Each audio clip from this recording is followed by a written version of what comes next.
কেরানীগঞ্জে র্যাবের অভিযান, ভ্রাম্যমাণ আদালতে ৪ লাখ টাকা জরিমানা, বিপুল পরিমাণ নকল ওষুধ জব্দ। ঢাকা ৪ নভেম্বর ২০২৫।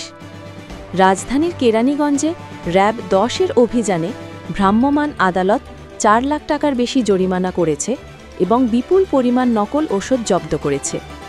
র্যাবের প্রেস বিজ্ঞপ্তিতে জানানো হয়েছে, মঙ্গলবার ৪ নভেম্বর সকালে র্যাব ১০-এর সহকারী পুলিশ সুপার মোহাম্মদ সুলতান মাহমুদের নেতৃত্বে কেরানীগঞ্জ মডেল থানাধীন দক্ষিণ কেরানীগঞ্জ এলাকায় এই অভিযান পরিচালিত হয়। অভিযানে ৩টি প্রতিষ্ঠান জামিনা, বাবুল মিয়াজি ও বারকিজের মালিকদের বিরুদ্ধে মোবাইল কোর্ট পরিচালনা করে যথাক্রমে ১,৫০,০০০ টাকা, ১,৫০,০০০ টাকা ও ৫০,০০০ টাকা করে মোট ৪ লাখ টাকা জরিমানা করা হয়। এই সময় বিপুল পরিমাণ ভেজাল ও নকল ওষুধ জব্দ করা হয়। প্রাথমিক তদন্তে জানা গেছে, উচ্চ মূল্যের বিদেশি ওষুধের নকল তৈরি করে ও অনুমোদনহীনভাবে অনলাইন ও স্থানীয় বাজারে বিক্রি করা হচ্ছিল, যা সাধারণ মানুষের স্বাস্থ্যের জন্য মারাত্মক ক্ষতিকর। র্যাব জানায়, এসব অপরাধের সঙ্গে জড়িতদের বিরুদ্ধে নিয়মিত মামলা প্রক্রিয়াধীন রয়েছে। জব্দকৃত ওষুধ ধ্বংস এবং অভিযুক্তদের বিরুদ্ধে আইনগত ব্যবস্থা নেওয়া হচ্ছে। র্যাবের সহকারী পরিচালক মিডিয়া সিনিয়র সহকারী পুলিশ সুপার তাপস কুমার সরকার জানান, জনস্বার্থে এই ধরনের অভিযান অব্যাহত থাকবে। ভেজাল ও নকল ওষুধের সঙ্গে জড়িত কোনো ব্যক্তিকেই ছাড় দেওয়া হবে না।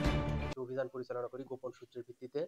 এখানে একটা বাড়িতে অবৈধভাবে নকল ওষুধ ফ্যাক্টরি, এরা বসত বাড়িকে ফ্যাক্টরি হিসেবে ব্যবহার করছে এবং এখানে বিপুল পরিমাণে নকল বিভিন্ন ব্র্যান্ডের এখানে ওষুধ উৎপাদন করছে। একই সাথে এখানে মজুদ অবস্থায় রয়েছে এবং এরা দেশের বিভিন্ন প্রান্তে এখান থেকে এরা সাপ্লাই দেয়। আমরা এগুলো জব্দ করেছি এবং এটা বিলিবন্দেজ করা হবে।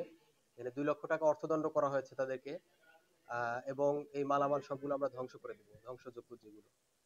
এটা সরকারের কোনো অনুমোদন নাই, অনুমোদন ছাড়া এটা বাসাবাড়িতে কোনোভাবে এটা করতে পারে না। এটা সম্পূর্ণ আইনকে ফাঁকি দিয়ে তারা এই কার্যক্রম পরিচালনা করছে। ঢাকা বিশ্ববিদ্যালয় এবং বুয়েট স্বীকৃতিপ্রাপ্ত প্রতিষ্ঠান বলতেছে তারা লোগোতে, এটা কি, এই বিষয়ে কি বলবেন? এটা আসলে সম্পূর্ণ তাদের মিথ্যা প্রচারণা। তাদের কোনো কাগজপত্র, কেউ কোনো কাগজপত্র দেখাতে পারেনি এখানে যারা কাজে আছে এবং মালিক পলাতক রয়েছে। মালিক কিন্তু আমাদের মুখোমুখি হচ্ছে না। তার যদি এটা কোনো বৈধ কাগজপত্র থাকতো তাহলে তারা কিন্তু আমাদের দেখাতে পারতো, কিচ্ছু তারা শো করতে পারছে না। এবং এটা মানে পুরো একটা ৪ তলা, আপনারা নিশ্চয়ই ঘুরে দেখেছেন, ৪ তলা একটা বাসা এবং পুরোটাই তারা এভাবে অবৈধভাবে ওষুধ, যেটা মানুষের জীবনকে রক্ষাকারী, সেইটা জীবন ধ্বংসের একটা উপাদান তারা এখানে তৈরি করছে। জনশক্তি বর্ধক, ডায়াবেটিসের বিভিন্ন ধরনের রোগের কথা বলা হয়েছে, যে এগুলো তারা দাবি করছে। আবার লেখা আছে যে ওষুধ নয়, সাপ্লিমেন্ট প্রোডাক্ট।